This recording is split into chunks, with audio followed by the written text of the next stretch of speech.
The Roboutian Heresy Chapter 7. Imperial Fists, Knights of Blood and Blades.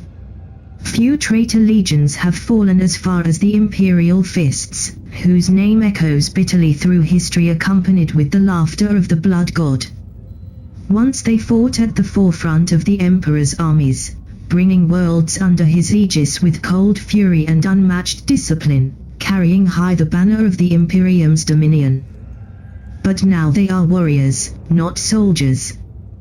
The sons of the 7th Legion lost all unity in the flames of failure and betrayal, and are now a legion in name only, scattered across the eye to do the bidding of their dark god in return for its protection, the only thing preventing them from falling into the madness that burns within their Primarch's soul.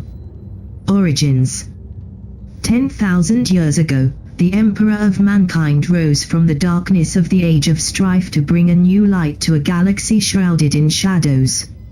After uniting Terra behind him and claiming the law of the Dark Age of technology as his own, he prepared a grand plan to free the galaxy from the chains of Xeno's menace and superstition. One of his tools was the secular imperial truth, a message of illumination that was to be spread across the stars.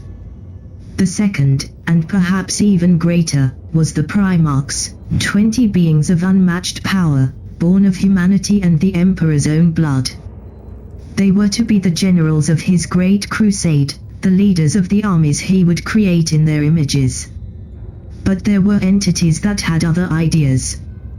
Before the Emperor's work reached completion, the ruinous powers, also known as the Primordial Annihilator or, more commonly, the Dark Gods, stole away his 20 sons and scattered them across the galaxy. By accident or design, all of them ended up on worlds populated by human beings, and all of them, in one way or another, rose to their individual greatness until their father found them again, but none more so than Dawn. Where his brothers conquered their home worlds, he rose to become the sovereign of an entire cluster of planets. The 7th Primarch was found on the ice world of Inwit. Despite its difficult conditions, that planet was home to a sizable human population. Centuries ago, the people of Inwit had rediscovered the technology needed to travel between worlds, and had built a system-spanning kingdom. Yet while they possessed spaceships and limited warp travel, those who lived on Inwit itself had kept to their tribal ways, forming ice clans that hunted the many beasts of the world. In doing so, they believed that they could preserve the strength of their spirit, instead of growing soft by embracing the comforts of civilization. Little is known of the early infancy of the Imperial Fist's Gene-sire. He was found and adopted by the House of Dawn, greatest clan of Inwit. Like many other Primarchs, his unmatched genius and martial ability drew the attention of the mighty, and he was chosen by the Patriarch of the house as his heir. What few accounts remain available of that period when Dawn ruled the Inwit cluster describe it as a time of great peace and prosperity, with several more worlds being discovered and added to the coalition by Dawn's exploration teams. Had the Emperor found his son then, no doubt Inwit would have become a jewel of the Imperium. But the first to find the cluster of worlds were not the vessels of the Master of Mankind, but the ramshackle rocks of the Greenskins. From the edge of the Inwit cluster came hundreds and hundreds of orc tribes, intent on plundering the riches of the human worlds.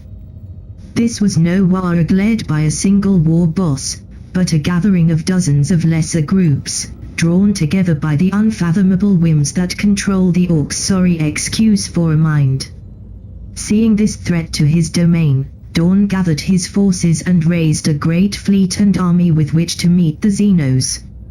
At first, the war went well. The orcs were no match for Dawn's tactical insight, and their fury couldn't hope to resist the hard discipline of Inwit's defenders.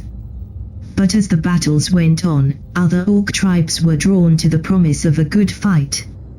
At the time, The Great Crusade was not yet fully going on, and there were still immense empires of greenskins polluting the stars, led by alien tyrants of such might as had rarely been seen since.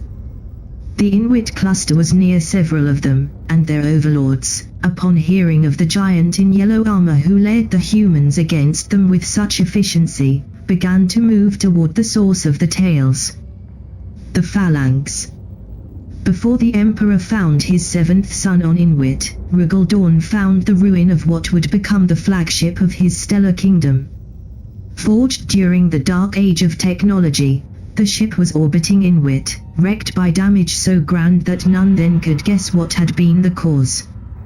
Dorn restored it and enhanced it, gaining a fortress in space possessing more firepower than an entire fleet of lesser vessels. He installed his government aboard the ship, traveling from world to ensure the Inuit cluster's unity and prosperity as well as hunting pirates and Xenos raiders. When the first elements of the war arrived into the Inuit cluster, Dorn brought the Phalanx to battle and defeated them with ease.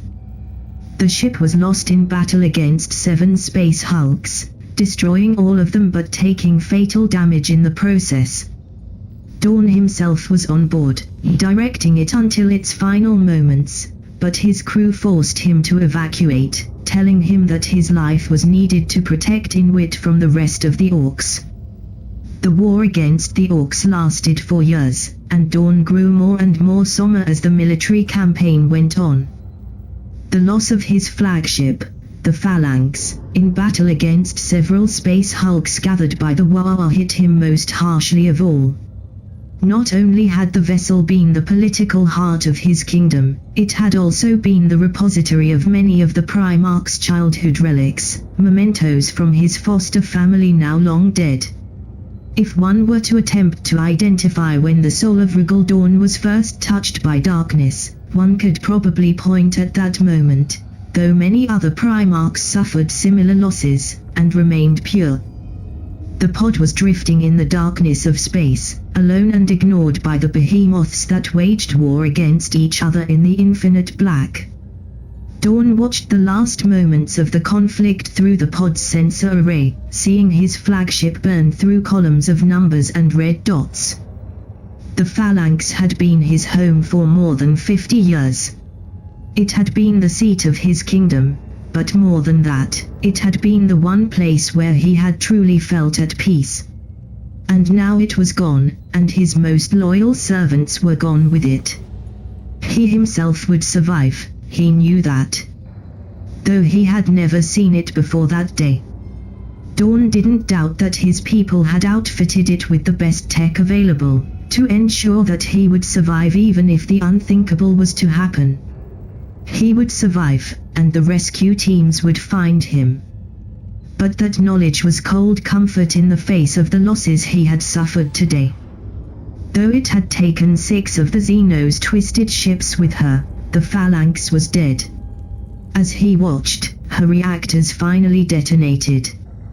With her, thousands of his most valuable crew and advisors died, as well as hundreds of lesser diplomats and administrators who had helped him to keep the cluster under control. This was a disaster far worse than the loss of the Phalanx's firepower, and it could well mean the end of the Inuit cluster. Compared to it, the loss of the few relics he had kept in his private chambers aboard the ancient ship were not even worth mentioning, and yet, to his shame, he could not deny feeling a pang of pain at knowing they were lost as well.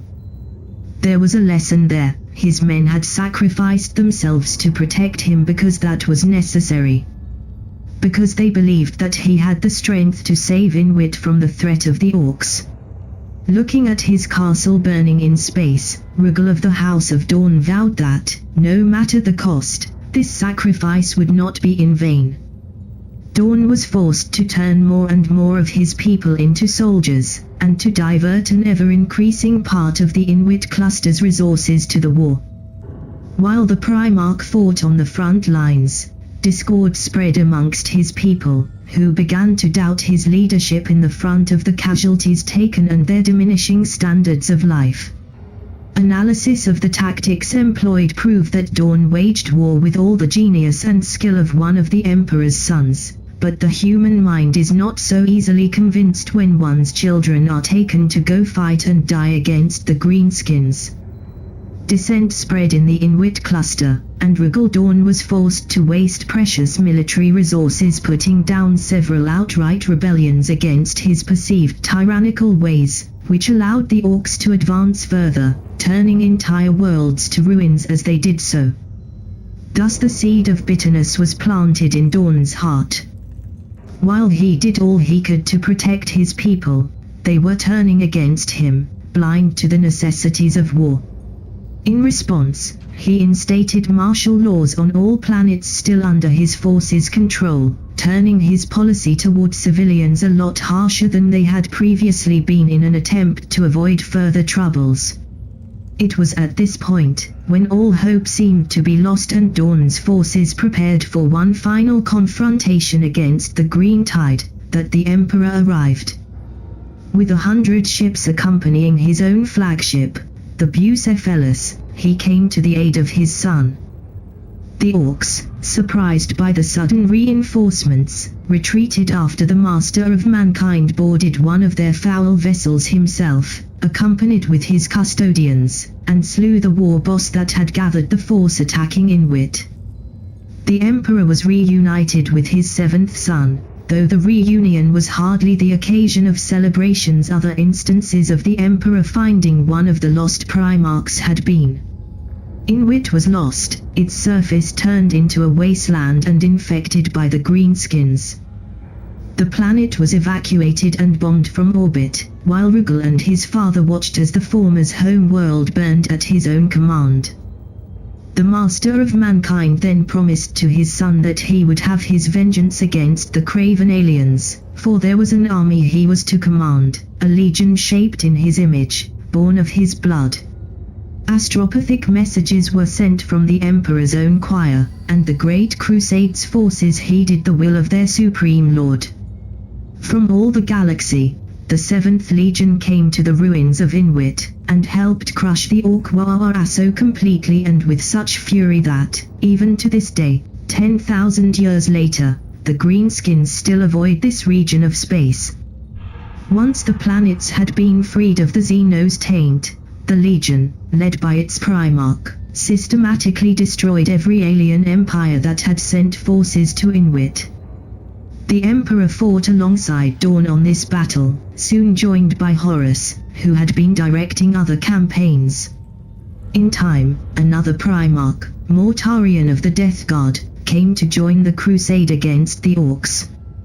These wars came to an end on the world of Gyros Thravian, where the three sons of the Emperor fought together against the forces of the Orc war boss Garkul Blackfang. In that bitter war of vengeance, Dorn was reunited with his sons and learned their strengths and skills. The 7th Legion had many reasons to embrace its Primarch's teachings about military strength and the need to impose order to the galaxy. In its early days, it had been used by the Emperor to help into the unification.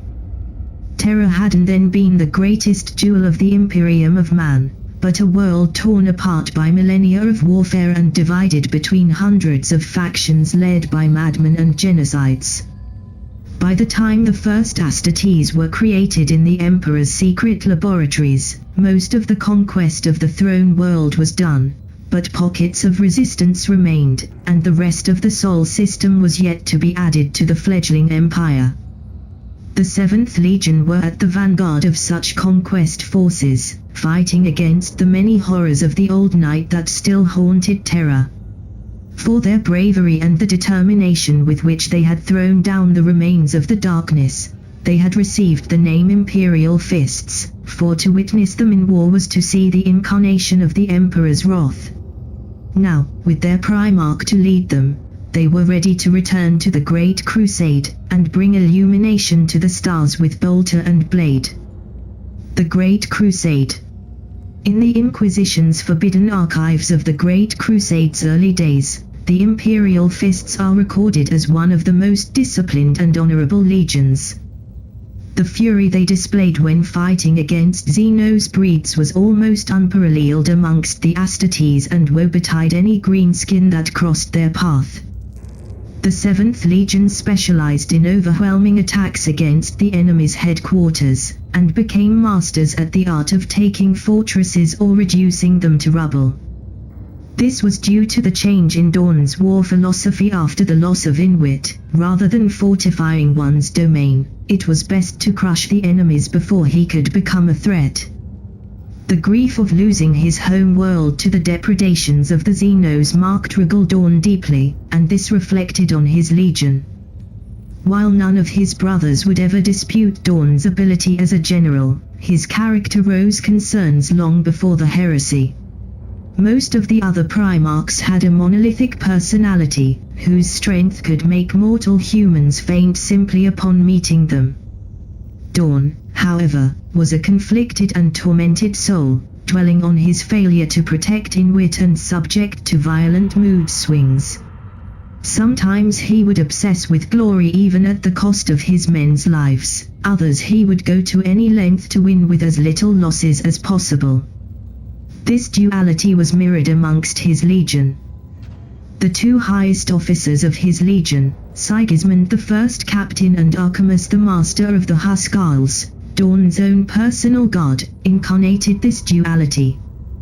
While Archimus was the voice of reason, as befitted his rank as a Primarch's protector, Sigismund was Dorn's champion, his wrath unleashed upon his foes.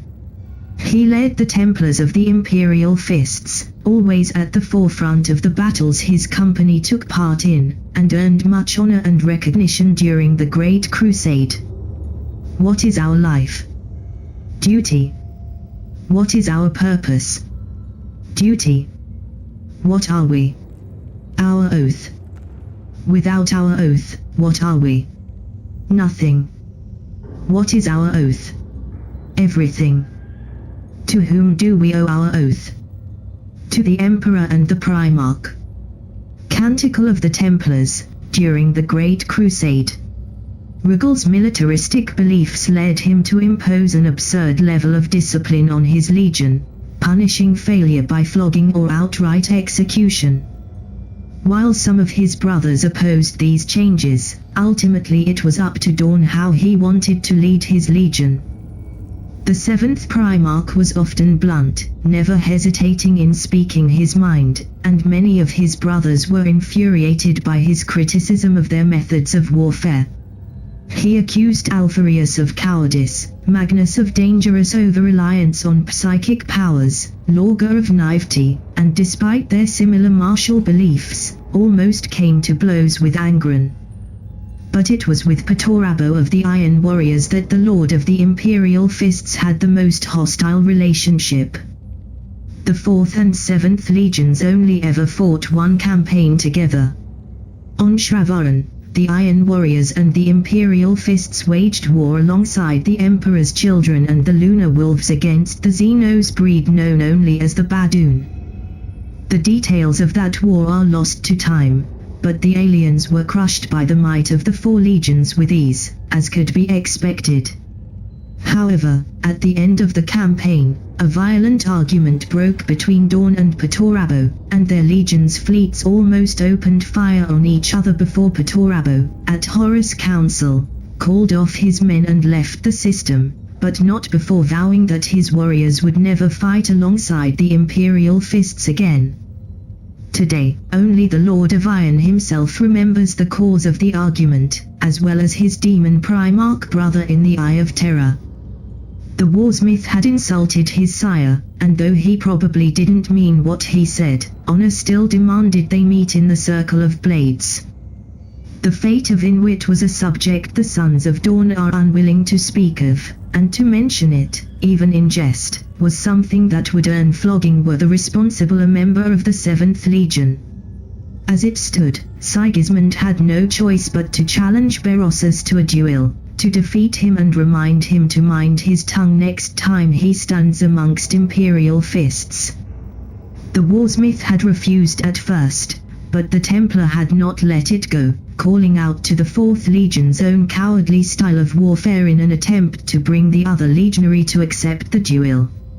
It had worked. Of course, the sons of Perturabo, for all their stoicism, do not accept being belittled by their cousins. Berossus knew he couldn't beat Sigismund. He was as good a fighter as any Astartes, but Sigismund was his legion's champion. When he finally accepted the challenge, it was less because his honor demanded it than because his own temper was aflame with the Templars' insults. It should have been a quick bout, ending with Sigismund's victory at first blood and allowing both warriors to put the incident behind them.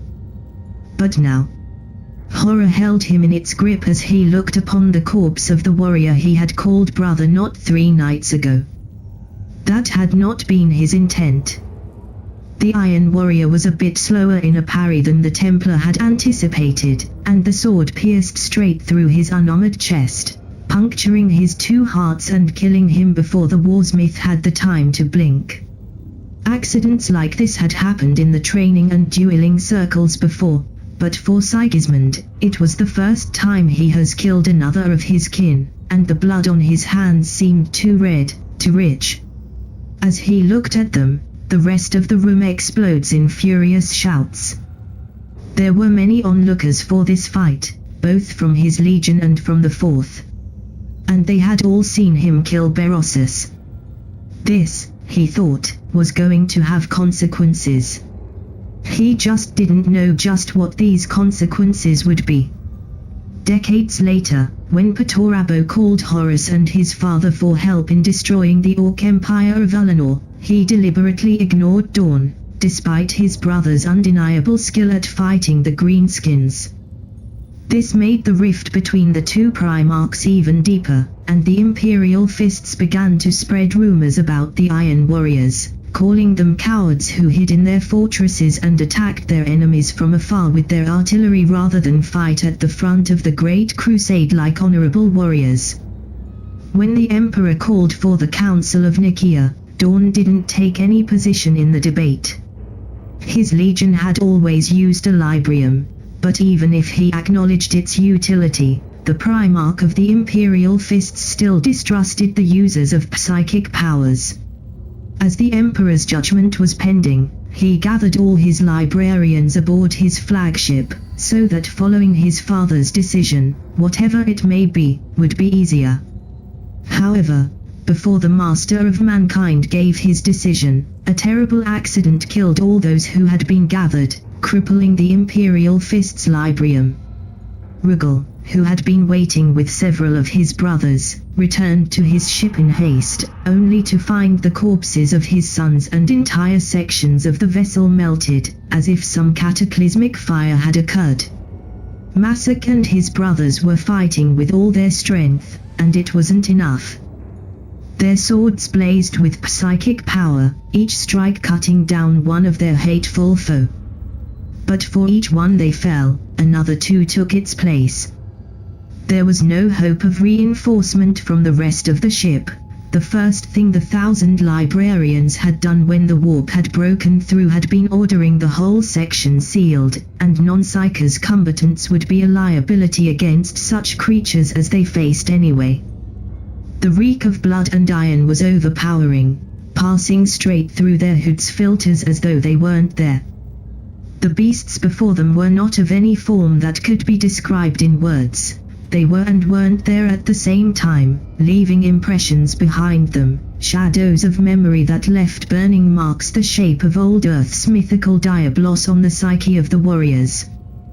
These were things of the Empyrean pouring through reality by crossing. What, exactly? It wasn't uncommon for the predators of the warp to attack Imperial vessels when their Geller field failed during transition, but the ship was out of the Sea of Souls, immobile near the edge of the Nicaea system. Yet warp fire had burst out in the very heart of their gathering hall, where they had sat in meditation, waiting for the Emperor's decree, and from it had come the beasts. Now there was a great rent in reality, through which images of pure madness could be seen. With a combined burst of psychic power, they burned the current wave of creatures to red ash that quickly dissolved as the laws of reality reasserted themselves. But already the breach was acting again, and another of the Warpborn emerged from it. This one, however, wasn't one of the mindless predators of rage and bloodshed the librarians had fought previously. It was a towering monstrosity of red muscles and black iron, holding in each of its hand an axe bearing runes that burned with unholy fire.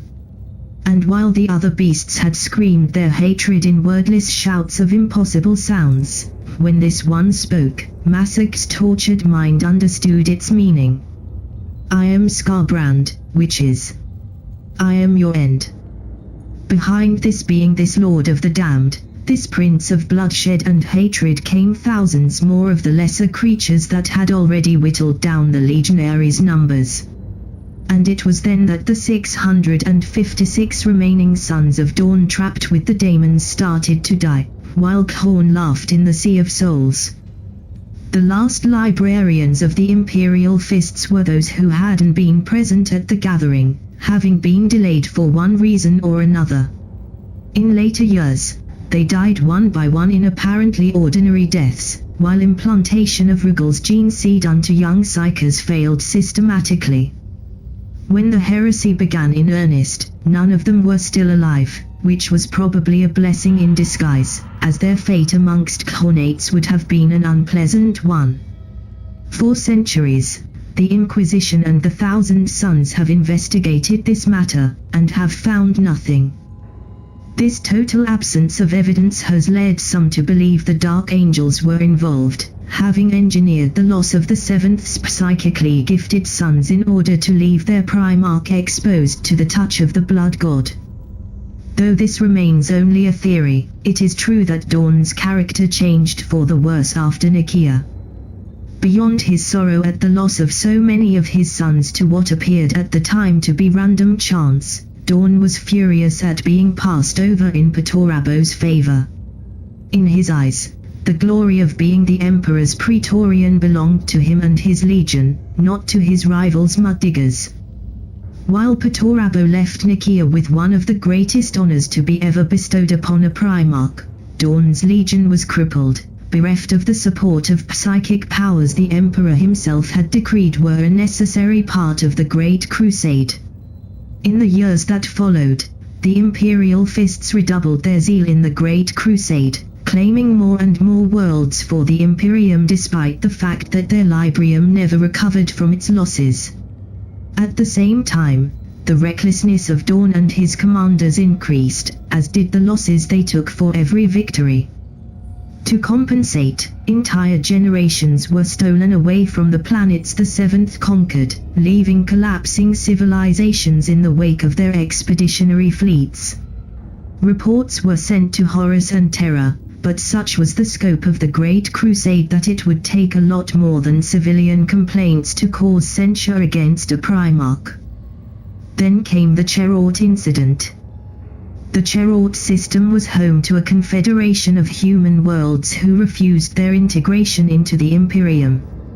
For years its rulers had resisted the Imperial war machine, and things had reached the point where War Master Horus asked 3 of his brothers to solve the problem once and for all, a deployment of force rarely seen in the history of the Great Crusade.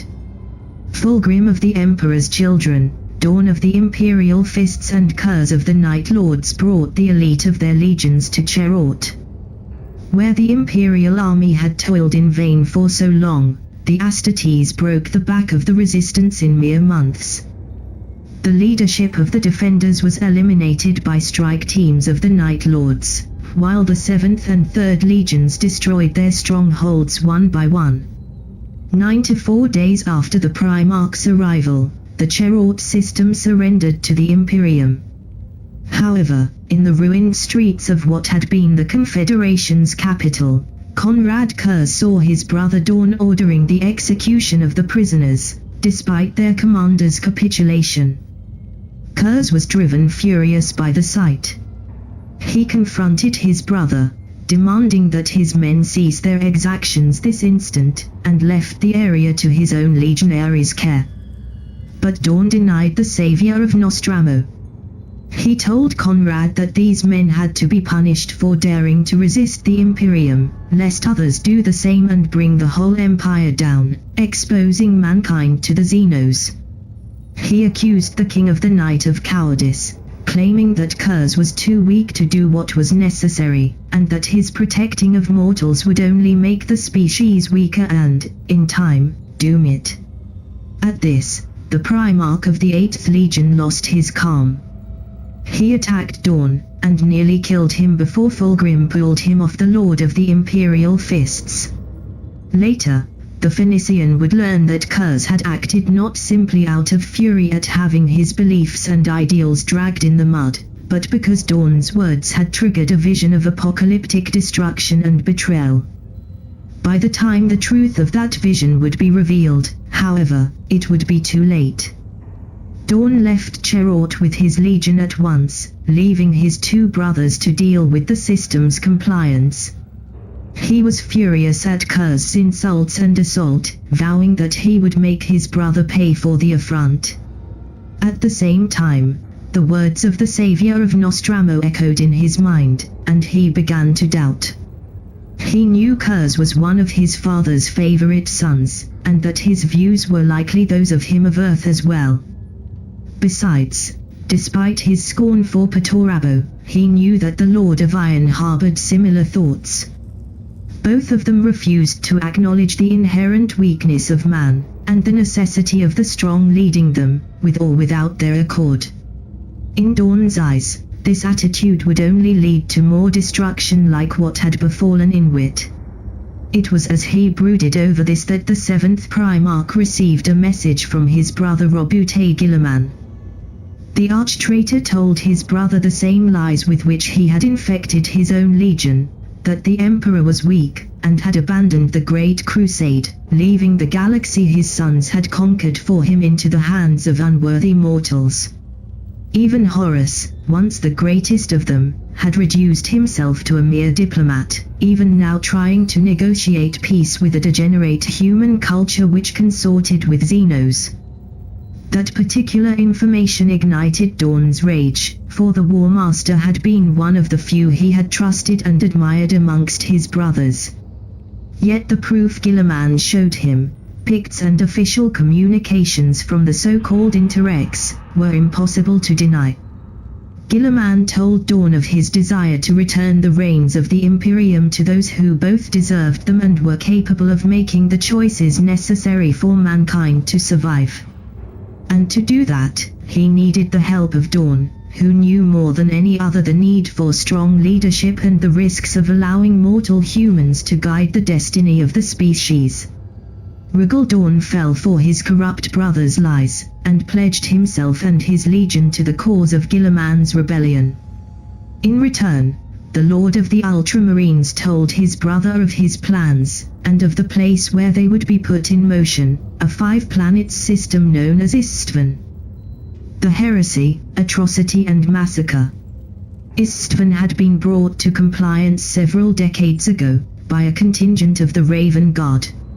According to the records of the Great Crusade, it had been a model compliance, if not a peaceful one.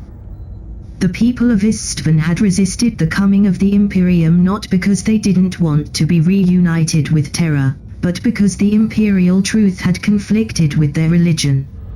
It had taken several months to the 19th Legion to crush their temples and demonstrate in the clearest way that their gods weren't real and that they didn't need fear their retribution, and the compliance had been easy after that. When the Imperial Fists arrived, however, the system was in open rebellion. Vardus Praal, the imperial governor put in place by the Raven Guard, had abandoned his oaths and joined the old cults of Istvan, who had apparently survived the purges of the Astartes. The entire planet had followed him in his rebellion, or been purged in turn. Had Dorn not known the true hand behind this rebellion, he would no doubt have condemned Corax for his failure to pacify the planet correctly. 4 legions had gathered at Istvan, a number never seen since the triumph of Ullanor. The Ultramarines, the Blood Angels, The Iron Hands and the Imperial Fists were there, and many who didn't know what was to come wondered what in the system could possibly warrant the use of such overwhelming force. The official reason was that Guilliman had asked his brothers to come in order to demonstrate that the Imperium would not tolerate dissensions within its own borders, but that excuse was flimsy at best. Still, none could possibly have anticipated the true horror of the situation. The 4 Primarchs held council together, and a plan was designed to retake the planet and punish the ringleaders of the rebellion. All legions would send select elements to the 3rd planet of the system, the only one populated. These groups of warriors would seek out specific objectives and secure them before a second wave of warriors was sent. The planet would fall before the end of the day, as was only fitting for a world faced with the combined might of 4 legions. But all Inquisitors know what happened instead. The Primarchs had sent to Istvan those of their sons they didn't believe would follow them into betrayal and infamy, choosing to purge their legions of loyalty to the Emperor before beginning their own dark crusade against the Master of Mankind. While their sons fought against the rebels, they ordered their fleets to open fire on the planet. They unleashed the Life Eater virus, a weapon which use was forbidden to all but the Emperor's own sons. The first shells of the bioengineered plague hit the ground at the same moment the Astartes claimed victory against the rebels. In mere moments, the terrifying bioweapon swept the planet clean of life, killing 8 billion of civilians and inflicting horrible casualties to the deployed Marines, before the fleet opened fire again, igniting the gas released in the atmosphere by the Life Eater and cleansing it in an ocean of fire. Yet the plan of the arch-traitor didn't go unopposed. Despite the investigations of the 4 traitor Primarchs, there were those in their legions who had remained loyal and avoided being sent on Istvan. When the orders came to bombard the planet, these few loyal souls warned their brothers of what was to come, before attempting to leave the system and bring word of the atrocity to Terra. Of the few ships who were taken by these loyalists, only one managed to leave before being either boarded or destroyed, the Tribune, a battle barge of the 7th Legion, commanded by Captain Alexis Pillars. It was that vessel that would bring word to Terra of what had occurred. Thanks to the warnings they received, some of the Astartes on the surface managed to hide in bunkers and tunnels deep enough for them to survive the viral bombardment. They emerged from their shelters to witness utter desolation, billions of fire-bleached corpses, and the ruins of entire cities. Worse, they knew who was responsible. The rebels of Istvan couldn't possibly have access to such weapons, nor could they have had the resolve to use them on their own people. We are betrayed. Anonymous Legionary, on the fields of Istvan 3, moments before the viral bombardment. Words fail to convey what the loyalists must have felt at that terrible realization. Astartes are made for service, for duty, for loyalty to their battle brothers and commanders. The bonds of brotherhood are one of the few things they are allowed to keep from their time as human beings, and for these bonds to be shattered in the act of heresy is something which can break the spirit of even the most stalwart servant of the Emperor. And yet, betrayed by their fathers and abandoned by their brothers, the martyrs of Istvan 3 fought on. They swore oaths of revenge on the traitors, and prepared for what they knew was to come. For the first time in recorded history, the hour was at hand where Astartes would kill Astartes on the battlefield. In orbit, the traitor Primarchs witnessed their failure to purge their legions in a single shot. Almost immediately, Dawn descended on the planet to finish them, accompanied by the bulk of his legion and quickly followed by the 9th, 10th and 13th legions. The Primarch of the Imperial Fists told Guilliman, who wanted to kill the surviving loyalists from orbit, that they had already survived the worst their fleet had to offer. Only by killing them in person could they be sure they had disposed of their disloyal sons. Thus began the first battle of the heresy. Despite the crushing numerical superiority of the traitors, they fought to the last and for weeks, holding the forces of the rebellion in place and giving time for the warning to reach Terra. Thousands of legionaries had survived the initial bombardment, and they died as they had lived, as true servants of the Emperor. Today, there is a monument dedicated to them on Terra, that bears no name, for it is unknown who of the traitors' sons stood loyal and who fell. Instead, the pillar of bone is covered in prayers for their souls and oaths to never forget nor forgive. The tribune emerged from the warp. Its once proud shape was marred with the scars of the damage it had sustained while escaping Istvan, as well as the depredations of the Empyrean's beasts. Alexis was unwilling to call them, as most of his crew and surviving brothers did, daemons. Of the 100 warriors who had been under his command before, barely 30 remained. 20 he had had to kill, for they had refused to follow him, instead choosing to stand with their Primarch in his madness. Before him, through the oculus, he could see the heart of the Imperium floating in space. Thousands and thousands of ships were swirling around, carrying merchandise and men for the insatiable throne world. Among them were the ships of the Iron Warriors, those worthies who had been chosen for the duty of protecting Terra and the Emperor. Once, Alexis had been jealous of them. Now, he could only admit, however bitter that made him, that the decision of the Master of Mankind had been the right one. Who knew what would have happened, had Dorn been in command of the Imperial Palace's defenses during his betrayal? But there was something wrong, and it took one more minute for the captain to see it. "Where is the eye on blood?" he murmured to himself, though his brothers picked it up easily. "Where is Patorabo?" "Lord Pillars," said one of the few remaining bridge crew. "We are being hailed." Alexis nodded, and the Vox officer opened the channel.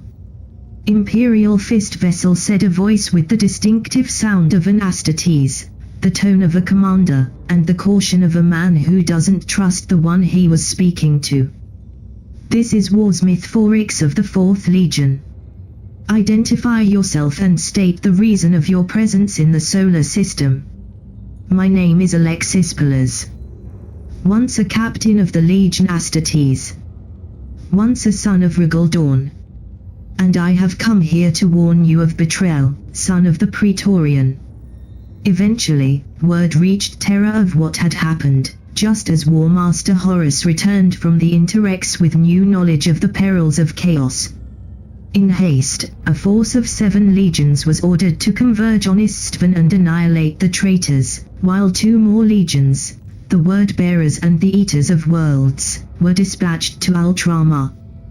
While the hammer of the Emperor approached, the traitor legions fortified the 5th planet of the system, creating a stronghold that could hold against the retribution of the Imperium.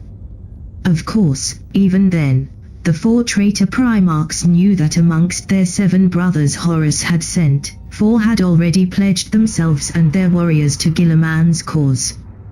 During the Dropsite Massacre, Dorn fought with his mighty chainsword at the head of his legion, butchering hundreds of loyalists with unbridled fury. Contrary to Guilliman's plan, he refused to give ground, and the traitors took greater casualties than they had anticipated before the Dark Angels, White Scars, Salamanders and Raven Guards arrived to join the fight and reveal their true allegiances. Dorn sought out Conrad Kuz, wanting to avenge his humiliation on Cherort, but he was no match for the cold fury of the savior of Nostramo. The Primarch of the Night Lords almost succeeded in killing his brother, but was stopped by Sanguinius and forced to retreat before going after Vulcan and meeting his fate at the Black Dragon's hands. When the massacre came to an end, hundreds of thousands of legionaries had died. The Alpha Legion and the Death Guard had taken horrendous losses, and the Night Lords had lost their Primarch.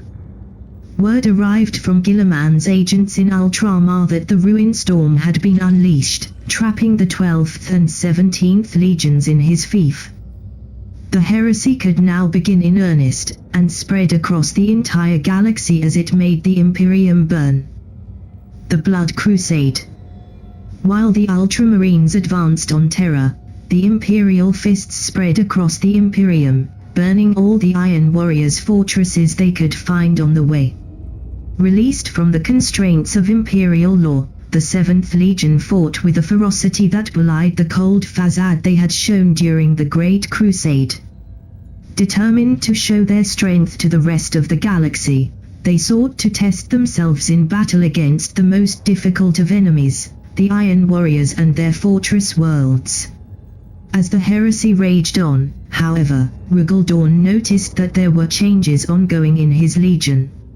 Soldiers who had been the most disciplined of the Astartes were growing wild, seeking bloodshed above victory and glory in battle over tactical objectives. What he had seen of the Ultramarines' corruption was now beginning to appear inside his own legion, but without the control and focus of the 13th. Instead, his sons were degenerating, consumed by their wrath at the Imperium who had betrayed them. Losses were increasing with every battle as the command structure and discipline of the Legion broke down, especially considering that the 7th was waging war against the Iron Warriors' fortress worlds. The situation came to a head during the battle for the Shaden Hold, on Lesser Damantine. There, the Imperial fists faced the defenses of warsmith Barabbas Dantiyoke, one of the best fortress masters of the 4th Legion. Thousands of legionaries, millions of mortal soldiers, and several titans from the Legio that had chosen to stand with the arch-betrayer Guilliman laid siege to one of the most ingeniously devised fortresses in the history of the galaxy.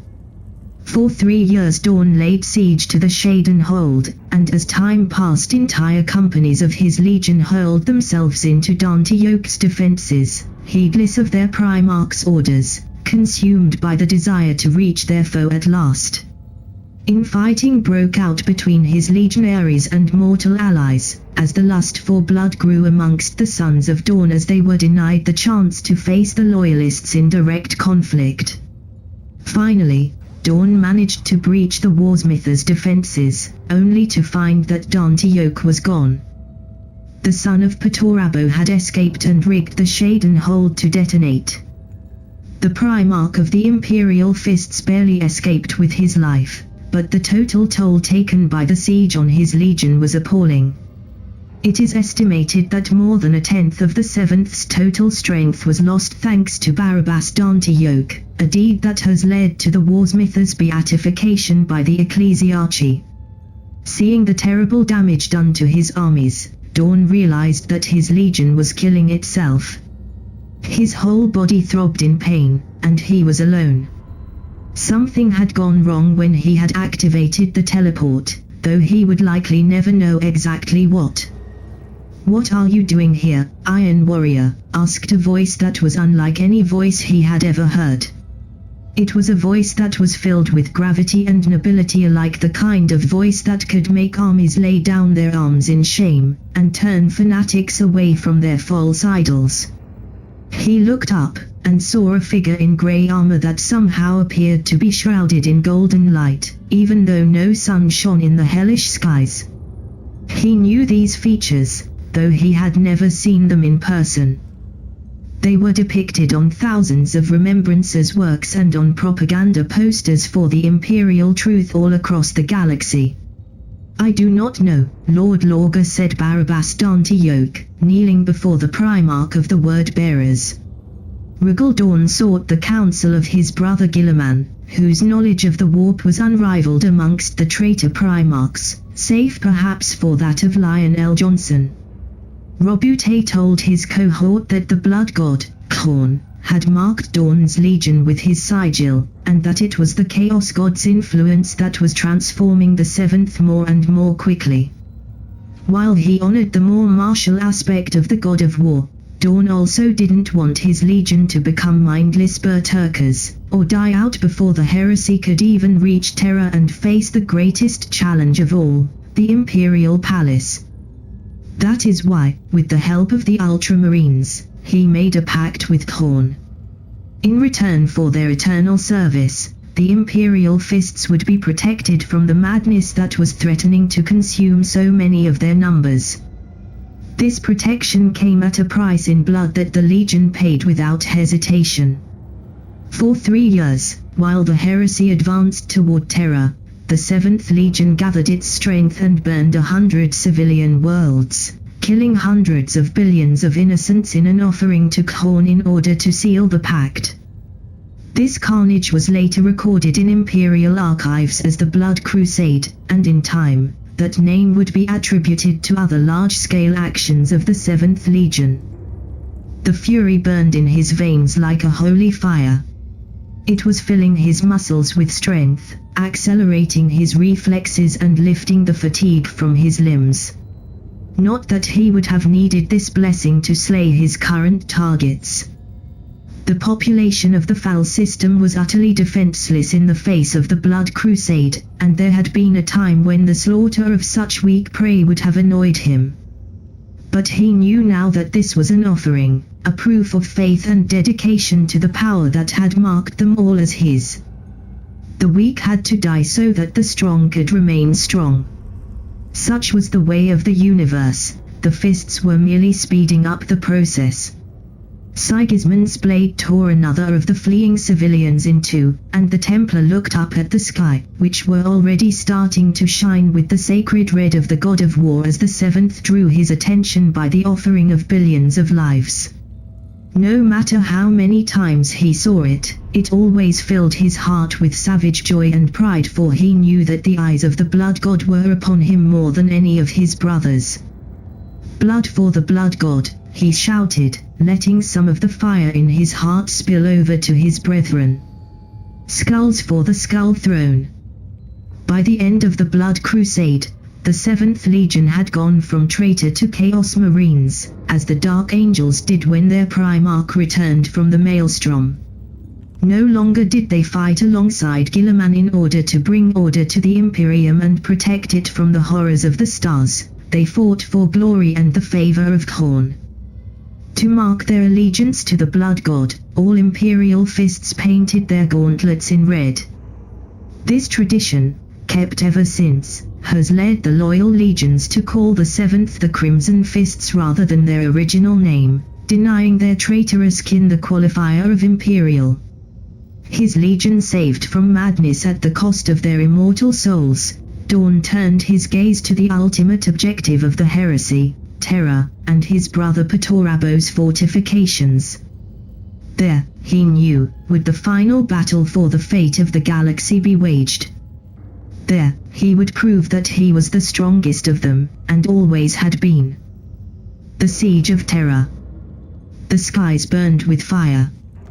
The fallen angels descended upon Holy Terra on wings of treachery and falsehood, and hurled themselves at the great walls of the Imperial Palace.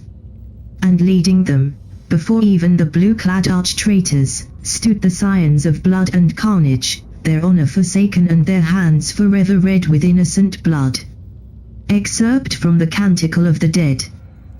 The Imperial Fists were at the forefront of the Renegade's assault on the Imperial Palace. With the new blessing of the Blood God, they were capable of cooperating with the other traitor legions. But even with the fury they felt at Patorabo's sons under control, the Lord of Iron had turned the Imperial Palace into such a bastion that they took terrible losses for each meter of ground they managed to take.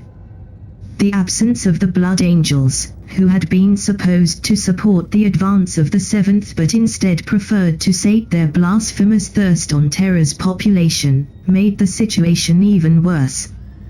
The siege lasted for weeks, and as it went on without any significant gain made for the traitors, dissension began to spread amongst their ranks. The opposing powers that had claimed the souls of the traitor legions started to be reflected in their mortal slaves, and it is believed that in time, they would have turned on each other.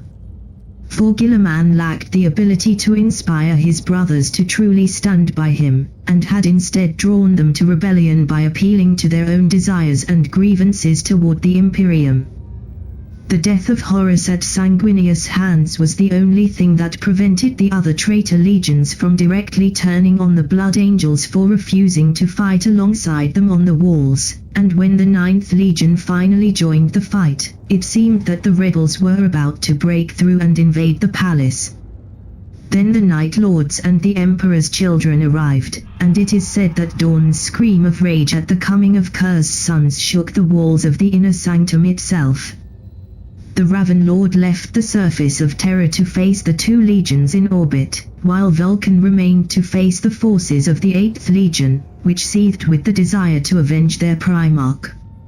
Meanwhile, Guilliman received words from his allies in the warp that Lorga and Angron had managed to escape the ruin storm, using an ancient Xenos artifact, the use of which had been unlocked for them by the most unlikely ally. Time was running out for the traitors, and if the Imperial Palace still stood defiant by the time the Word-Bearers and World-Eaters arrived, then all would be lost. The arch-traitor called his 3 remaining brothers to him, Ferus Manus, Regal Dawn and Lionel Johnson, and launched his final gambit. Together with their legion's elite, they broke the Eternity Gate of the palace, and 3 of them advanced into the sanctuary while Manus held the gates against any loyalist counter-attack. They found in their way 1,000 Iron Warriors, led by Warsmith Kroger, one of the triarchs of the 4th Legion. Seeing the forces of his most hated brother, Dawn demanded that he led the charge, and slew the Warsmith in single combat after more than an hour of bloody close-quarters fighting. But while he may have killed the son, the father wouldn't go down so easily. In the Cavia Ferrum, Dawn faced Patorabo. After hours of fighting, he broke his sword in a blow that threw down the Lord of Iron and his warhammer away from him, and was preparing to finish him with his bare hands when word came through the vox of what had happened in the throne room. Guilliman was dead. Angron and Lorga were almost here. The rebellion had failed. Screaming with unspeakable rage, Dawn was forced to retreat, leaving his rival alive, and run from Terra with his legion, to the Eye of Terra, where the Imperium's vengeance wouldn't be able to follow him. Post-Heresy, the Iron Cage and the Breaking. Sigismund the Destroyer. During the Great Crusade, Sigismund was the first captain of the 7th Legion and generally hailed as the greatest son of Dawn. It was Sigismund and his Templars that carried Dawn's banner on the field, and it was him who fought as the Primarch's champion. The first captain was a consummate killer and an exceptional duelist, fighting against the best warriors of other legions in the training cages and never losing one of these bouts. Abaddon of the Lunar Wolves, Lucius of the Emperor's Children, Khan of the World Eaters or Ammit of the Blood Angels, none could defeat him. The only one to ever avoid defeat at his blades was Sevatar, first captain of the Night Lords, who headbutted him unconscious after hours of dueling, making the bout a tie. At that time, Sigismund was acknowledged as an honorable warrior, and greatly appreciated in many legions, despite being somewhat prideful and humorless. On Istvan III, Sigismund was part of the forces who took part in the massacre of their brethren. Many champions of the loyalist elements fell to his blade, a feat that he would later repeat on Terra. It is believed that these kills were what drew the attention of the Blood God to him, and that his part in the breaking was what earned him the title of Chosen of Khorne, a position he still holds to this day despite the attempts of many other followers of the Lord of Skulls to take it from his headless corpse. It is said that the sword that Sigismund now uses was forged from fragments of Dawn's own weapon, which he shattered in his duel against Patorabo, the blade breaking with the strength of the blow that threw down the Lord of Iron. He reforged it on the new homeworld of the Legion in the Eye, with the help of Khorne's own demon blacksmith. Less than a century after the end of the heresy, Dawn, who still ruled his legion as a Primarch in the Eye of Terra, sought to escape his hellish prison. He knew that Perturabo had created a circle of defenses around the warp storm, and was filled with the need to crush it, in order to prove that he was superior to the Lord of Iron. He learned which of the fortress worlds was commanded by Perturabo himself, and gathered as many ships, legionaries and demonic allies as he could, before launching the first massive attempt from the traitor legions to break free of the iron cages. The Iron Warriors were forewarned of the incoming attack by their own librarians and astropaths, who felt the pulses of hatred flowing ahead of the Chaos Fleet, and the world of Sebastus IV prepared itself for war against the traitors. The world was too well defended to be raised from orbit, but Perturabo taunted his brother by lowering the void shields for a fraction of a second each hour. Not enough time to fire through the opening, but enough to teleport troops on the surface. Enraged by the provocation, Dorn used warp-born technosorcery to teleport himself and half of his remaining legion to the world and straight into the Lord of Iron's trap. The surface of Sebastus IV was a labyrinth filled with death traps and automated defenses. Hundreds of thousands of Skitratu warriors had been given to Perturabo for this occasion, and with the aid of the Iron Warriors commanding them, they tore the Imperial fists to pieces. Dorn himself may be all but impossible to kill, but he couldn't be everywhere at once. After hours of punishing warfare, Dorn finally reached the center of the labyrinth, where he believed Perturabo waited for him. But the Lord of Iron was no fool, and honor and glory meant nothing to him, something Dorn had always failed to understand. Instead of finding his brother, Dorn found tons and tons of explosive, rigged to detonate the moment he entered the room. His Huskars, warriors who had fought at his side since the dawn of the Great Crusade and had followed him through the entire heresy, died to a man trying to protect their Primarch from the explosion, including their leader, Archimus, who had always been the voice of reason in Dorn's councils. The Primarch of the 7th Legion barely survived, and was gravely wounded. His body broken, his legion decimated and his fleet aflame, Dorn was forced to retreat back into the Eye of Terror. It was the final time he and his brother ever measured their skills in warfare against each other. The Imperial Fists had lost thousands and thousands of warriors in that ill-fated assault, but the blow that would truly destroy them as a legion was yet to come. And when it did from the most unexpected source, Sigismund himself, the most loyal son of Dorn, captain of the First Company and leader of the Templars. "You are not my father. And I am not your son." Last words of Sigismund to Primarch Rugal Dorn. The Legion retreated to the demon world of Escalurian, where the Imperial Fists had established their principal stronghold.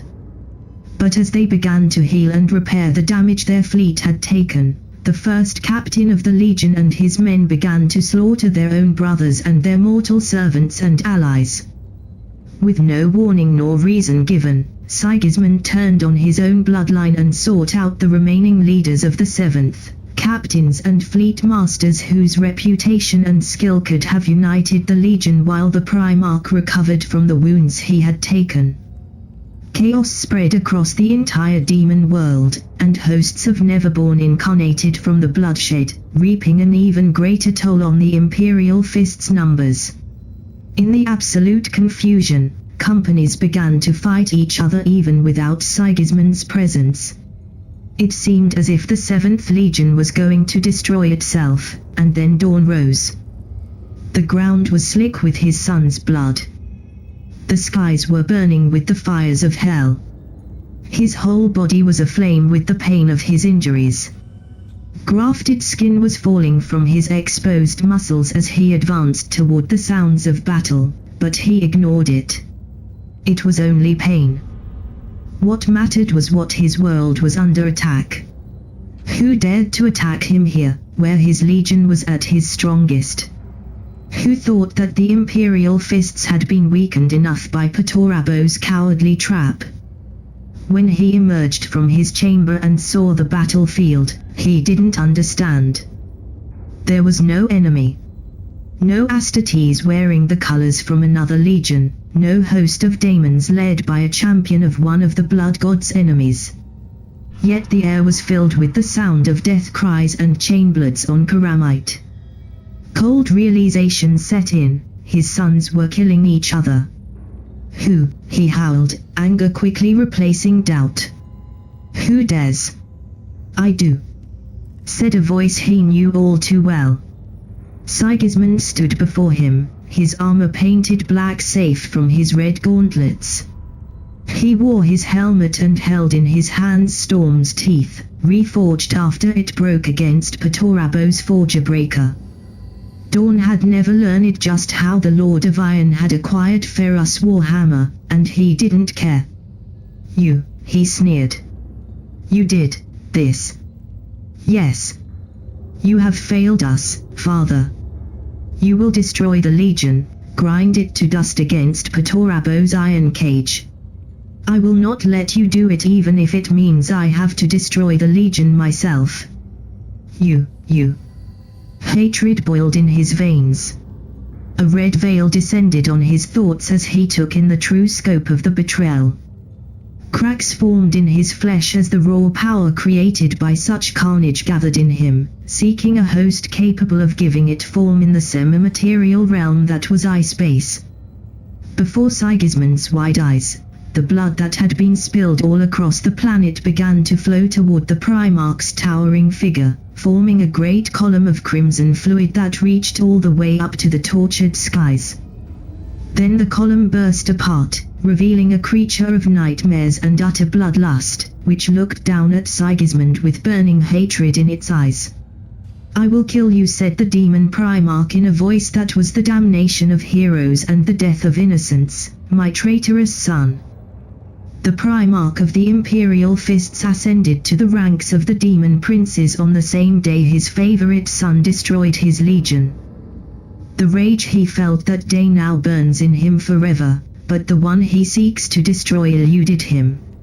Sigismund and his cohorts, renaming themselves the Black Templars, left the demon world on their own ships, and Dorn has been hunting them through his demon allies ever since.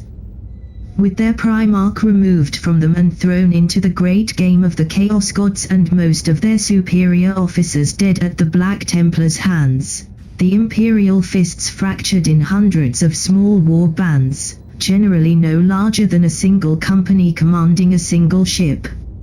Only rarely in the following millennia would Dorn's attention tear from his conflicts in the warp and his quest for Sigismund's blood to return to the world around him.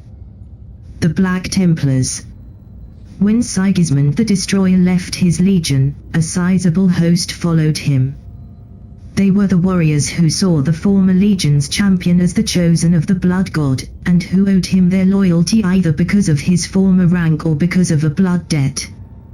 They became the Black Templars, in a mockery of the order Sigismund had once led as the legion's elite. They repainted their armor in black, though they left their red gauntlets untouched.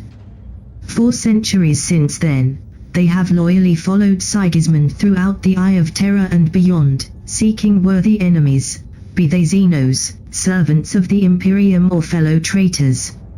On more than one occasion has the Imperium been saved from having to deal with a warlord or an alien archfiend when the Black Templars emerged from the warp in order for their master to claim one more skull for the blood god, though it has lost twice that number of heroes to the same blade. The Legion Wars. Several decades after the disaster of the Iron Cage and the subsequent breaking of what had once been the 7th Legion, the circle of defenses around the Eye of Terror came once more under attack. This time it was the 9th Legion that led the assault, with the malformed horrors created by the arch-renegade Fabius Bile of the Emperor's children. These were the Clone Wars, and while they would cause much horror upon the Imperium, they had also consequences in the Eye of Terror. When Dorn heard that Sanguinius Legion had succeeded where himself had failed and broken free of the Iron Cage, his rage was immense. When he learned how the angel had achieved that feat by treachery and the corruption of an imperial commander, he couldn't forgive what he perceived as a deliberate insult against his honor. Still, under the counsel of what few of his men still dared to talk to him, he held back his fury until one last insult was hurled at him by the Blood Angels. Then the 9th Legion attacked one of the Imperial Fist's genetic facilities, where the few non-mutated human youths the 7th could find in the eye were transformed in new legionaries. The motives behind that attack are unclear. Some inquisitors believe it was an isolated act by sensations-craving Blood Angels, others than Fabius Bile ordered it in order to obtain Imperial Fist's Geneseed for his blasphemous experiments. Whatever the reason, Dawn's reaction to the laboratory's destruction and the plunder of its Geneseed stores was as predictable as it was devastating. The War of Woe had begun. There had always been strife amongst the traitor legions in the Eye, caused by old grudges, rivalries, religious beliefs, competition for limited supplies or simple need for war. Until now, however, these conflicts had been kept at the level of individual war bands, with the legions themselves maintaining a tenuous ceasefire with each other. The demon primarchs didn't want to waste their troops against their own kin, preferring to seek a way to claim vengeance on the Imperium. But the champion of Khorne changed that. Despite the breaking of the 7th Legion, his word still held some value amongst his sons, and the prospect of waging war against another legion was one sure to draw the attention of the Khornate Fists. At his command, tens of thousands of Imperial Fists and millions of humans and mutants gathered in a mighty armada, with which the Demon Primarch waged a terrible war against Sanguinius. Demon world after demon world burned, with hosts of daemons of the Blood God and the Dark Prince flocking to the side of both fallen Primarchs.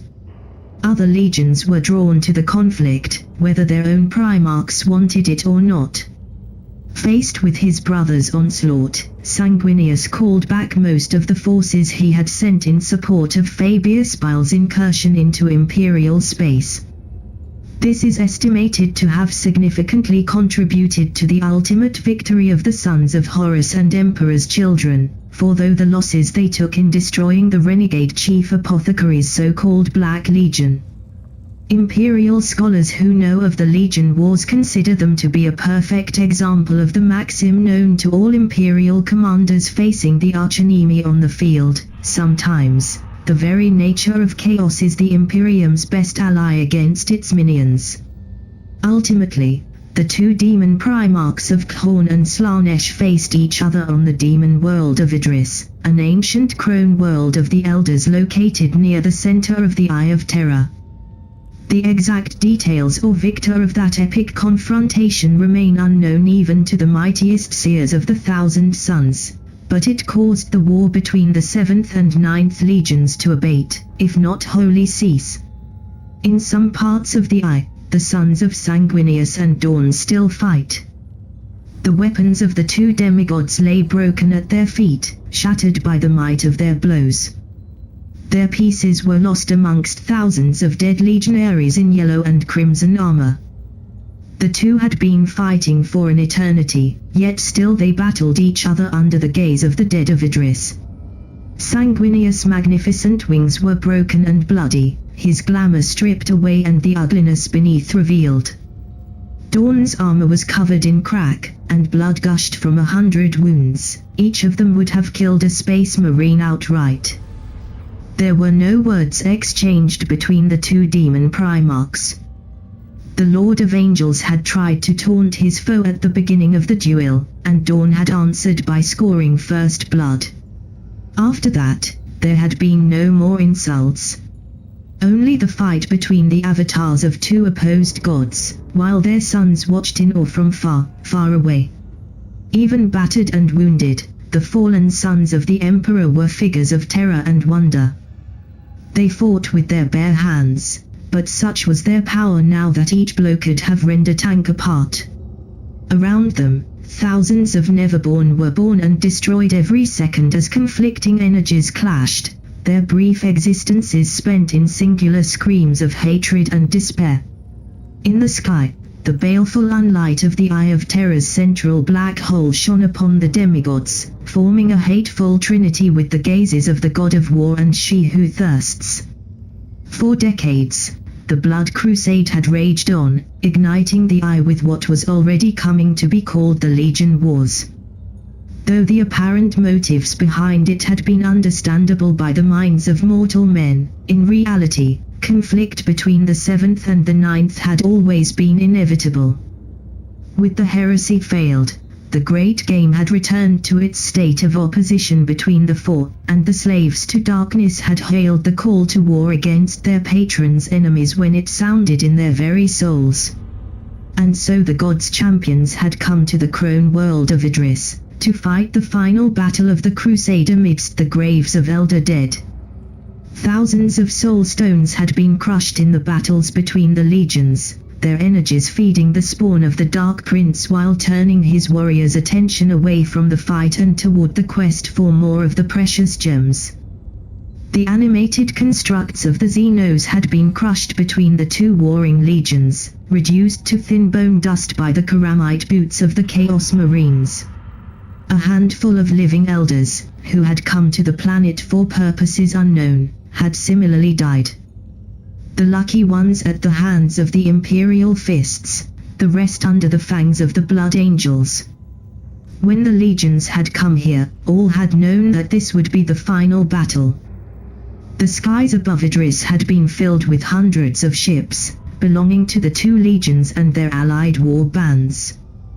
Titans had fought Titans, and the allegiances of hundreds of warriors had suddenly shifted as the other side made them a better offer. Not since the collapse of the Elder Empire had the Eye seen such a confrontation, but the troops gathered were but the paler aspect of the war being waged here. The two Primarchs had left their home worlds in person to confront each other, and the sheer scale of such a fight would force both sides to retreat to lick their wounds once it was done, regardless of who would claim victory if anyone could do such a thing, here in Hell. Organization. The Excoriators. In the aftermath of the Legion's breaking, some Imperial Fists were unable to accept their double failure. They began to ritually spill their own blood in self-flagellation rituals and more elaborate tortures, seeking the forgiveness of the war god. The constant pain they inflict on themselves has unhinged their minds, making them insensible to wounds taken on the battlefield and obsessed with victory at any cost. They are pariahs amongst the 7th Legion because of that, for they care nothing about honor. While a completely different breed than the Sword Brethren, they are no less deadly. When Sword Brethren may display some twisted form of chivalry, the Excoriators do not. Before the heresy, Dorn's command over the Imperial Fists was unquestionable and unquestioned. His word was law, and those who carried his favor were the only true authority above individual companies' captains. Even when they renounced their loyalty to the Emperor, the Fists kept their old hierarchy, though it began to weaken as Khorne's hold on their souls strengthened. However, after the Blood Crusade and the sealing of their pact, the discipline of the Legion was reaffirmed, only to be shattered forever at the breaking. Now, 10 millennia after their founding, the Imperial Fists no longer have anything resembling a command structure. Most of them fight under the command of warlords of other legions, acting as shock troopers and champions. A few, calling themselves the Knights of Dawn, still attend their demon Primarch on the Legion's new home world. Only on rare occasions do the 7th act with united purpose, but these occurrences have each caused terrible damage to the Imperium. These Blood Crusades inevitably collapse when the ego and paranoia of the Imperial Fists lead them down their own paths, even when Dorn himself leads his sons to war. The First War for Armageddon was the last such incursion, with Dorn's summoning and subsequent banishment causing it to end. Warbands of Imperial Fists tend to include very few Astartes, instead relying upon armies of mortals better trained and disciplined than most Chaos rabble. The leaders of such groups drape themselves in all manners of self-aggrandizing titles, some of them based on the old legion's hierarchy, others issued by daemons from languages never meant for the human tongue. Homeworld. In the Eye of Terror, Dorn claimed one of the many worlds of the fallen Elder Empire as his legion's new base.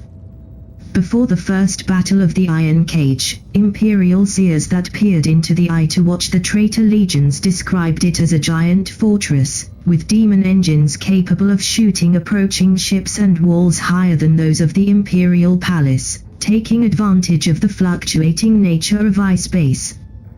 The will of the Primarch was more than capable of shaping a demon world according to his whims, and the planetary fortress he created was one of the greatest strongholds in the eye. This, however, changed after the breaking and Regal Dorn's ascension to demonhood. His rage at being defeated by Patorabo on the field, and then betrayed by his closest son, could never be appeased. Gone was the willpower that had turned an entire world into the ultimate fortress. Instead, a wasteland of volcanoes and rivers of boiling blood formed. For several centuries it remained it so, until at last the fury of the Primarch turned into cold rage. Then the demon world became icy cold, and great storms roared in its infernal skies. Ever since then the cycle has continued. The nature of the 7th Legion's homeworld changing every time its demon Primarch's temper does so. The interrogation of captives from the Eye of Terror has revealed that the Imperial Fists call the world Escalorian, or the fury that never sleeps in the old tongue of Inuit. Warbands and champions of the Legion build skull altars for the glory of Khorne, not on the world itself but in orbit, creating rings of bone around the world. On the planet, demon princes and powerful warlords of the blood godhead hosts of hell spawns against each other to please their infernal patron and slake their own thirst for blood. Beliefs. The Feast of Blades. Once every century, dozens of Imperial Fists warbands gather on their home world. Each warband chooses a champion, and they fight to the death. The winner is rewarded with the Daunt's Blade, a demonic weapon of staggering power who will always find its way back to the demon world in time for the next feast. It was once wielded by the Primarch himself, but upon his ascension during the breaking, he lost the ability to use it. Because he carried it with him in the Iron Cage, the blade is a reminder of his defeat, and shimmers with the fury of the Emperor's son. To carry the blade into battle is to expose one's soul to that rage, and even with the blessing of Khorne, most Imperial Fists lose themselves until the carnage is done. With the power of the demon blade infusing their flesh, they are all but invincible, and their allies stay out of their way lest they attack them in blood-crazed fury. The Imperial Fists serve Khorne, the blood god of chaos, lord of skull and murder. Their corruption took root during the Great Crusade. Then the Imperial Fists sought glory in battle, and to obtain it needed strength of will and arm. They kept old superstitions in their ranks of the gods of war of old, honoring them with their deeds on the battlefield in return for their blessing of might. Yet these were more traditions to help them keep heart in the face of the immensity of their task, rituals of brotherhood in a life where a violent death was the only certitude. Now, the Imperial Fists have turned their discipline and rigor to the worship of Khorne. To them, the only way to prove their devotion to their patron is on the battlefield. Either through the slaughter of countless enemies or the quest for powerful foes to defeat in single combat, every son of Dorn endeavors to earn the blood god's favor. Duels to the death are fought amongst them at the slightest affront, be it perceived or real, not out of bloodlust, but out of faith, or perhaps in some case necessity. Imperial Fists who lose the favor of the blood god quickly succumb to Dorn's darkness, a genetic curse afflicting all of their bloodline. upon the fields of battle. With the blood of brother and foe, we honor the blood god, the Lord of Skull, Master of Battle. Canticle of the Black Templars. Combat Doctrine. Lysander, the heir of Dawn. For 5 centuries now, an imperial fist known as Darnath Lysander has been the scourge of the Iron Cage around the Eye of Terror. He has led many raids against the Iron Warriors' fortress worlds, and seems to enjoy the favor of both the Blood God and its demon primarch Dawn. Inquisitorial personnel has been researching that Chaos Lord for almost as long, and the tale they have been able to piece together is a frightening one indeed. Lysander was the son of a couple of faithful imperial citizens, undergoing a pilgrimage to Holy Terra, as billions across the galaxy attempt every year. The transport that carried them, however, came under attack by an imperial fist war band led by the Chaos Lord Shadris. The ship was boarded by Khanate cultists who butchered the defenseless civilians. In spite of his youth, Lysander fought back, and impressed Shadris enough that he ordered him captured instead of slain. Lysander was then brought to the Eye of Terror, and underwent the soul-crushing agonies of the attentions of the 7th Legion's apothecaries. By the time he returned from the Eye of Terror, he was an Imperial fist body, mind and soul. The young Chaos Marine fought in the infamous Battle of Hadrake-Tor, where he killed a captain of the 1,000 Sons who had just killed his warlord in single battle. This propelled him at the head of the war band, and for several decades he raided Imperial positions and other war bands within the Eye. Then, almost a century after the Battle of Hadrake-Tor, Lysander was captured by Iron Warrior warsmith Shontu, one of the keepers of the Iron Cages. Shontu wanted to interrogate the Imperial Fists to learn of the current situation in the Eye, something that has been very precious to the 4th Legion at times. But to his great shame, Lysander managed to escape, and returned to the garrison world of Malodrox with a great force of Chaos Renegades fighting under his banner. Shontu fought the invasion with every means at his disposal, but was forced to abandon the planet when Lysander unleashed a bloodthirster of Khorne against his defenses. How exactly the Imperial Fist managed to gain the help of such a potent demon, none but Lysander and his foul god know. As a reward for his deed, Lysander was awarded the Fist of Dawn by the demon Primarch himself. The weapon is a power fist of awesome power, wielded by Dawn during the Great Crusade. This has led some Chaos Warriors to call him the Heir of Dawn, a title that causes much concern amongst the Inquisition. As a creature of the warp, Dawn cannot leave the Eye of Terror for protracted periods of time, but Lysander isn't so constrained. The fear that he may undo Sigismund's breaking of the 7th Legion and gathers its tens of thousands of warriors under one banner has kept many an Inquisitor Lord and warsmith awake at night. Most of the time, Imperial Fists seen by the Imperium are fighting for other warlords, playing whatever role their commander demands of them. 7th Legion's war bands mostly operate in small groups of less than 100 warriors, generally formed of the remnants of an old company, kept together by the charisma and skill of their leader. These groups go from one battlefield to the next, joining whatever side they choose or targeting worthy foes. Each squad is then given specific orders and unleashed, given free range as to how they are to accomplish their objectives. During the Blood Crusade, when thousands of Imperial Fists gather to wage war, this hierarchy is added another layer between the war band's commanders and the Crusade's own lord. Prior to the heresy, the Imperial Fists were noted as using far more assault squads than other legions.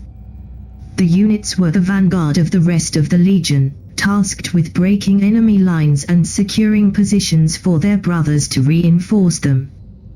The life expectancy of those warriors was low, and it is believed that it was amongst them that the first signs of Khanate worship appeared.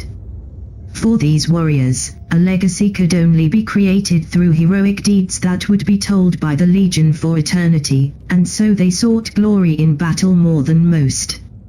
It is these legionaries who have become the dreaded sword brethren of the 7th Legion, swordsmen of consummate skill, whose only concerns are victory and glory in the eyes of their hateful god and their comrades in arms. The 7th Legion is also one of those with the most Terminators in its ranks. During the Great Crusade, they took part in the research that ultimately led to the first models of tactical dreadnought armor, and on Istvan V, they were the only legion to be equipped with the devastating assault cannons that had been invented by the Mechanicum traitor allies. Even now, a disproportionate part of Chaos Terminators carry Dorn's gene seed in them, even if they no longer bear his legion's colors. Both of these distinctions are seen in the form of war that the 7th Legion has become most infamous for, void warfare. As Dorn did when defending the Inwit cluster from the depredations of the Orc, the Imperial Fists are expert at fleet maneuvers and boarding actions. Those most gifted in it, the dreaded fleet masters of the 7th, are often employed as shipmasters by other traitor legions, or even take over the ships of human renegades to become corsairs whose name is whispered in fear across entire sectors. On more than one occasion have the Imperial Fists clashed with the Emperor's children in space battles, matching their skills at boarding actions. The Curse of Armageddon. The industrial world of Armageddon was the theater of the last recorded Blood Crusades, fought by the Imperial Fists alongside elements of the Space Wolves. During that terrible conflict, the demon Primarch Rigaldorn was brought forth from the warp by the Space Wolves Psychers. The war against the traitors was terrible indeed, and victory was only secured for the Imperium through the ultimate sacrifice of almost an entire company of Grey Knights. The Holy Warriors banished the demon Primarch, but Dorn's spite wouldn't let it be the end. Even as his physical form dissolved and his blackened soul was cast back into the hells from whence it came, Dorn cursed the world of Armageddon forevermore. The nature of that curse is the object of much speculation from the Ordo Malus, but its effects are plain for all to see. In the decades that have followed, the world of Armageddon has been subject to more raids and invasions than most other Imperial worlds, especially those as heavily protected as it is. Even now, the world suffers in the throes of war against the mighty Warg of War Boskus Kulthraker, perhaps the most powerful Xenos warlord ever encountered in the Imperium's long and bloody history. Recruitment and Geneseed. The Imperial Fists do very little recruiting since their exile in the Eye due to lack of proper subjects. During the Blood Crusades, what few apothecaries the Legion still has gather as many children as possible for implantation. These keepers of the Legion's future live in isolated laboratories in the Eye, protected by the full might of what remains of the 7th Legion. There they inflict torturous trials on their aspirants, breaking their minds and filling it with chaos heresies. The form of Khanate worship followed by the 7th Legion is taught to the initiates through being made to fight against daemons once the transformation is all but complete. The Neverborn, bound into the service of the apothecaries by blood pacts, take the form of many of the horrors that lurk in the galaxy, and the aspirant is forced to fight until he sees the truth that Rigaldorn himself saw as he fought against the Orcs in the Inwit cluster, that only through strength of arm and will can humanity endure in the galaxy. Once the transformation is complete, the new Chaos Marines serve the apothecary as guardians of his laboratory alongside the legionaries who have taken up that duty, until a war band with a need for new members and the means to pay their creator for his services arrive. These transactions always take place under the watch of the warriors of the 7th, and only Astartes of Dorn's gene line can make them, for since the Legion Wars broke out, only they know the location of the Imperial Fist's genetic facilities in the Eye. Dorn's Darkness. During the heresy, Dorn made a pact with the Chaos God Khorne. In return for an offering of blood unprecedented in the long and bloody history of the galaxy, the Lord of Skull blessed all scions of Dawn with his favor, protecting them from the mindless rage that threatened to consume them all. But that protection can be lost if an Imperial Fist shows cowardice on the battlefield, or similarly dishonors himself in the eyes of the mad god of blood. Those of the Imperial Fists who have lost the favor of Khorne plunge into the darkness. With the protection of the blood god retired, they are consumed by the same bloodlust that now inhabits their Primarch, and without his strength of will, they cannot hope to resist it. Most of them are killed after their first butchering spree, but a few are captured instead, and kept as last recourse weapons by sadistic or desperate warlords. Their only goal is carnage, the spilling of as much blood as possible as quickly as possible. Some have been observed to fall on their own blades when without any other victim. Warcry. The war cries of the Imperial Fists vary perhaps more than in any other traitor legion. Most of the time, they shout out their own name or that of their commander, but a few still use For Dawn, in honor of their Primarch. Others instead praise Khorne with the usual battle cries of the Blood God's followers, with some variations, like Blood for the Primarch, Skulls for the 7th.